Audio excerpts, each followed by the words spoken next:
We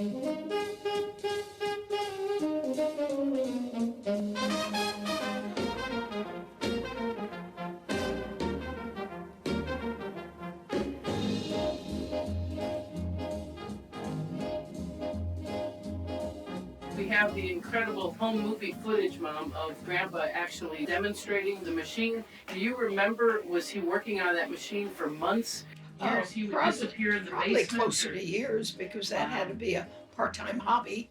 It was in the basement in New York. Worked very hard, worked sometimes 17 hours a day in Manhattan. He and a partner owned a coffee shop on the bottom floor of a hotel, not a fancy hotel, not a bad hotel, Latham. And it was just a couple blocks from the Empire State Building. And that coffee shop was open to not just the people who stayed at the hotel, but to anyone who was walking by. They were open for breakfast, lunch, and dinner. They had to be.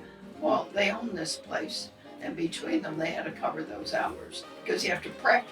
You don't just walk in and all the food's ready. You have to prep things. And there were nights that he'd just go upstairs, sleep, get up in the morning, and go back to the kitchen. Wow. He didn't cook, although he made very good breakfast, but he waited on people, and it was a hopping coffee shop. Is that what gave him, you think, the idea for a spiral? I asked him once, we were driving a honey bake. I said, what made you think about slicing a ham around the bone?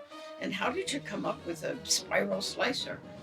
And he said, well, I thought that people did a terrible job slicing a ham, and that there must be some way that I could figure out to slice that ham. He said, I went to bed one night thinking about how to cut a ham around the bone. And he paused and he said, and when I woke up, I had some of the answers. And he started building this monstrosity in the basement. It was about close to 7 feet tall, wood, steel, pipe tin, knife, and I don't know, he worked on that forever. And got it to a point where he would bring home hams and slice them. I don't know how long that went on before he was able, in the 40s, to get 2 patents, one on the machine and 1 patent on the product of the machine. And so when he knew it worked, he started sending letters to different ham companies, hotels, anyone that might be interested. And then he took it to, there was a World's Fair where he presented. I did take it to World's Fair. And he would take us, would take one of us, taking turns. He'd say, hide in the back seat. We're not supposed to bring kids in here. And so we're hiding in the back seat. And he would drive through. He must have had a car and they didn't want kids in there.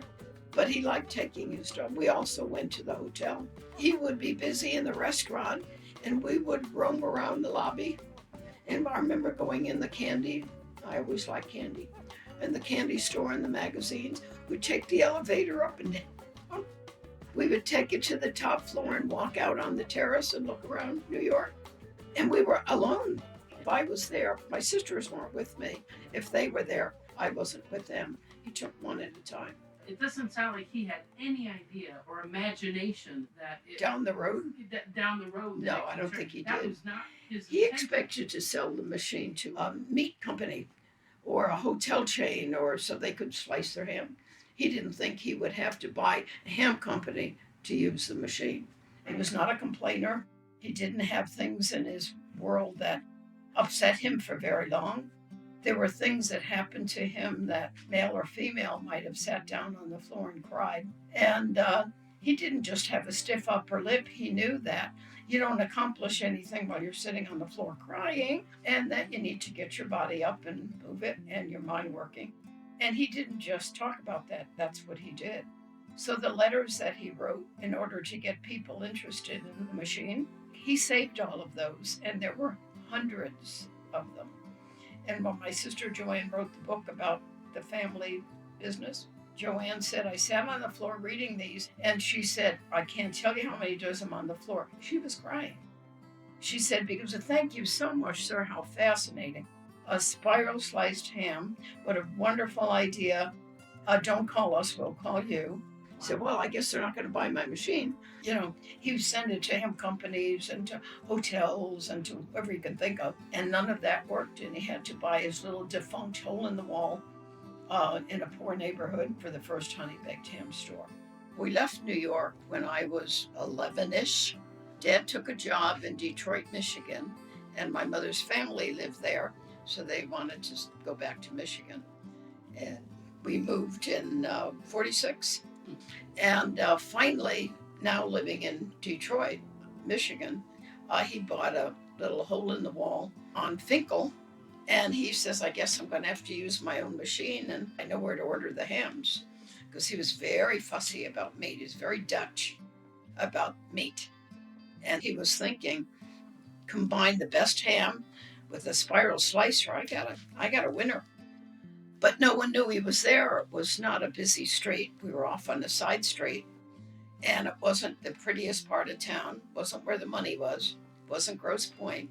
Wasn't Bloomfield Hills. It was Detroit, and it was an old neighborhood, but that's what he could afford. And by the third or fourth Christmas, it was out the door, and we laughed a lot. Lots of funny things went on there. The original office was like very rustic looking, not fancy. And there was a faded wallpaper behind the desk. And my sister Mary was facing him. And she said later she kept looking at the wallpaper. And she said to my dad, Dad. And he said, what? She said, our father took the time to cut out from National Geographic, because they got that magazine, 3 or 4 birds. And he glued them on trees in the wallpaper, in the rural scene on the wallpaper. And we were all looking at him like, you're so silly. And he said, yeah, no, whatever. But that was his contribution to the wallpaper. His humor was little boy humor. Well, Mary said one time, did you notice what's behind the door? Because our neighborhood was not always safe, but we were gone by the time it got dark. He said, when you get in your car, lock your car door and drive a half hour back to where we lived, which was a nicer neighborhood. And I said, what are you talking about? And she said, well, behind that door, in case somebody comes in, it had a pole about this wide, and it was maybe 3-4 feet long. He had a spike at the end of it, and he poured some red paint on it. It had already been used. And that's the sort of thing he did. And it hung there all the time. I worked at Honey behind the door. Look, I already used it on someone else. If you don't get out of here, I'm going to use it on you. And he never said a word. He didn't explain, but that's the sort of thing he did. He was silly. He was kind of goofy. And he was worse when his brothers were around. But they were just like he was. Yeah. 3 brothers close in age. Was he the oldest? Yeah, he was the oldest boy, and Irene was the oldest. They had 3 girls, 2 boys. He was just silly. He enjoyed that. And there were times at Honeybake, Aunt Mary walked up to him once, and his 3 daughters worked at Honeybake. Tam at that time, Susie later start working. And we worked our fannies off because he didn't have any sons, hauling hams and hams that were to be shipped and people that were picking up 10, 12 in boxes. And so we would bump into each other. We'd get a corner of a box and a boob, and we'd all like, ow, ouch. Happened all the time.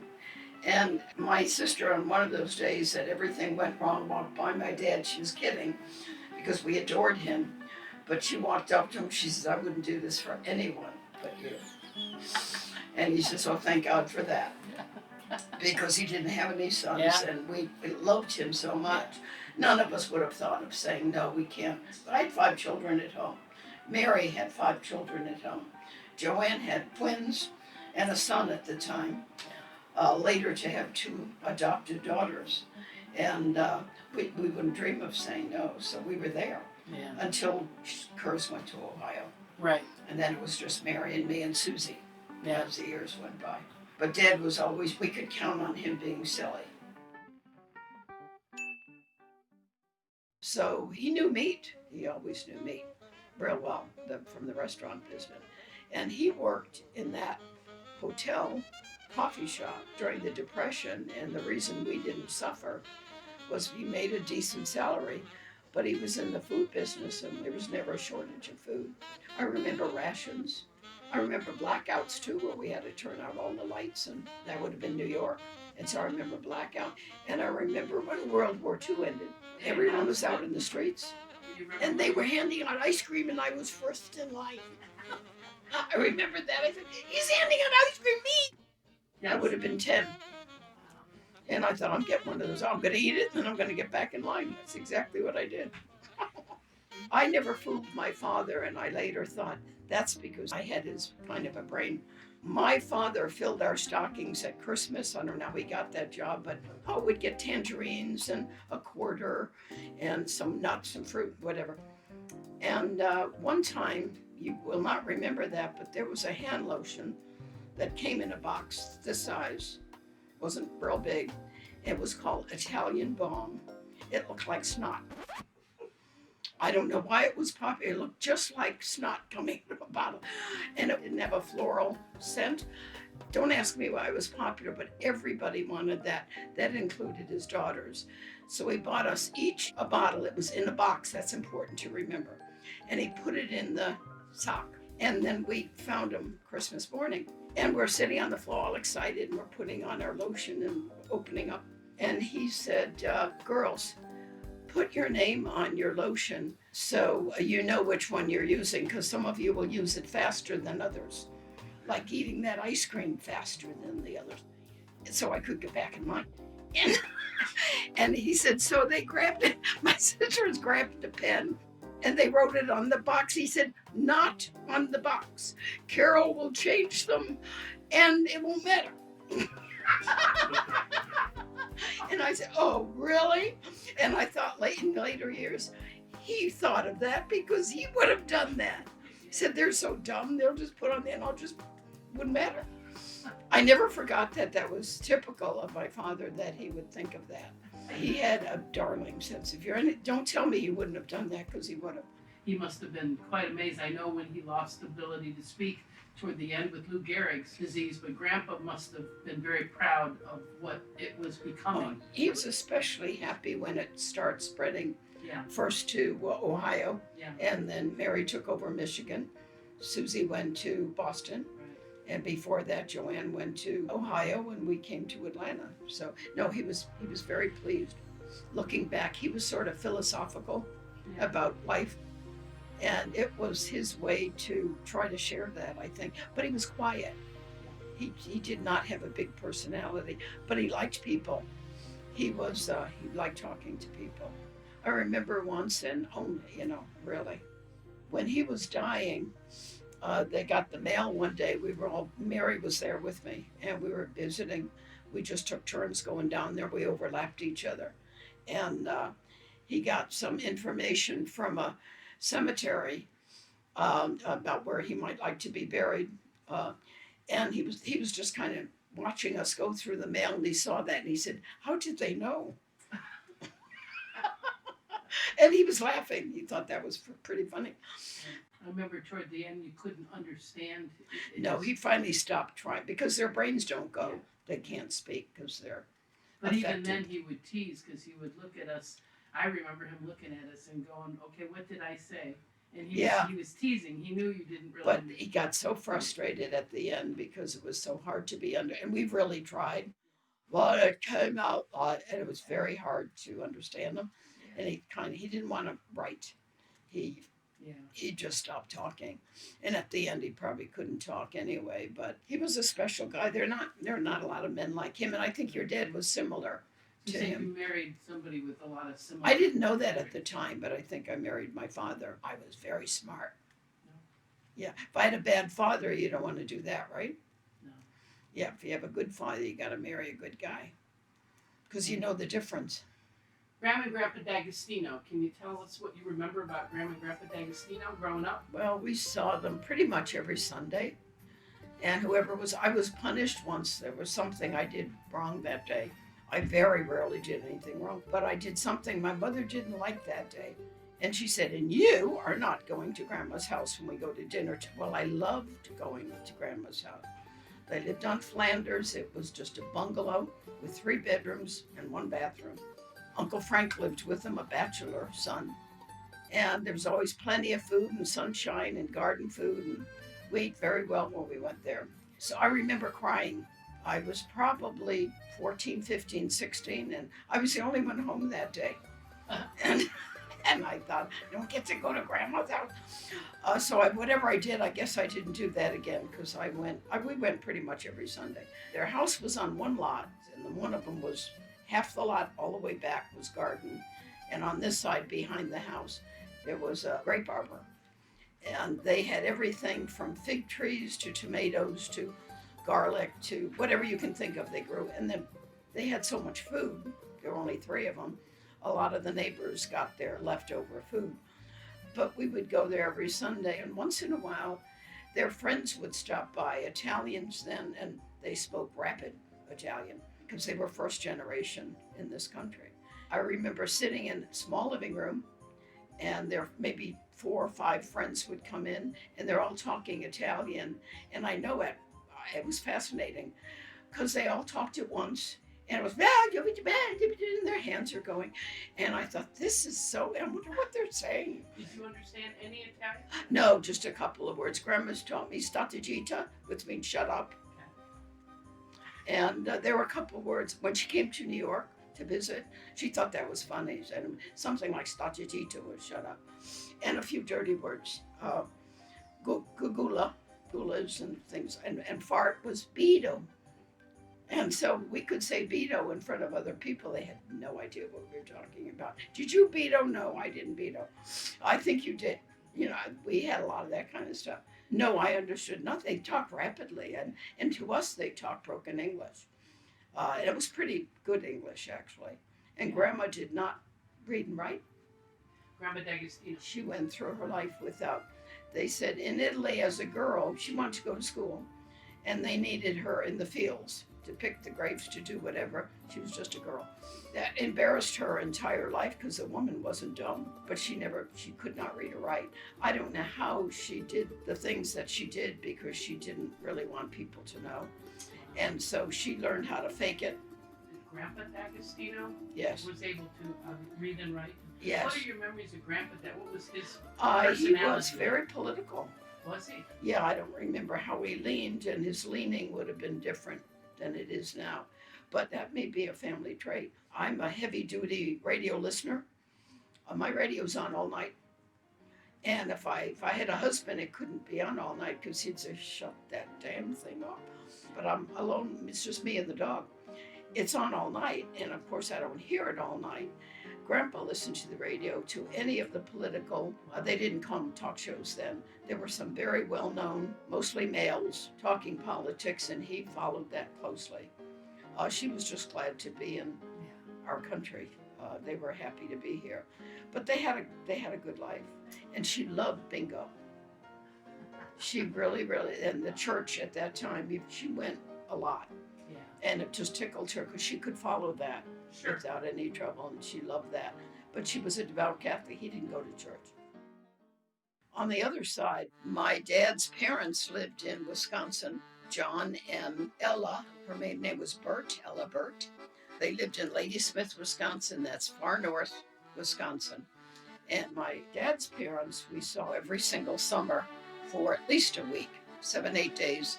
He loved fishing there. He didn't even fish in Michigan, because he didn't have time to fish in Michigan. Beautiful trip. And there's a ferry ride in there some way, Lake Michigan or whatever. And we loved the ride. And I don't know if we ever missed. My dad was one of 5 children. He was the oldest boy, and Aunt Irene was the oldest sister. So there were 2 girls and 3 boys. Harry, Irene, Floyd was the baby, Bert, and Aniva, who's still living, over 100. Wow. What do you remember about Grandma and Grandpa Huntsler as far as their personality? They were very soft-spoken, kind, very Catholic. They both went to church in that house. Raised 5 kids in Wisconsin. And they didn't live too far from the Chippewa River. So Grandpa was a fisherman. And my father and all of his sons, all 3 sons, were fishermen. My dad was a tease like his father. His father was Dutch, and he drove an old Ford, and it was in his garage. So my dad sent him a model of the car. I think my dad put it together, but maybe not, of his car. So the next time we went to Wisconsin, my teasing grandpa did one of these. And we followed him into the garage, and he said, she gave birth last night. And the little car was sitting next to it. On that little boy humor, just absolute, and that's where Grandpa got that from. And he was always smiling. He was hard of hearing as he got older, but they said especially hard of hearing with his wife. He said he heard all the good things and didn't hear any of the bad. Ella, did you say something? Really? And the boy said, I think he pretended deafness, and it was easier for him because he heard, let's go fishing, whispered in the next room. He was up and ready with his hip boots on. And the boys, they had a good raising. They had a very, very good small town. And Irene lived on a farm, and we loved that. I got to ride horses. We got to shoot BB guns. You know, that was a .22 rifle we shot in Wisconsin. Didn't think anything of it. We would now. They had a farm with pigs and chickens in Exland, Wisconsin, just maybe a few miles north of Ladysmith. They were very different. They weren't as rambunctious as the D'Agostino's. The Hunstlers were a little bit more refined.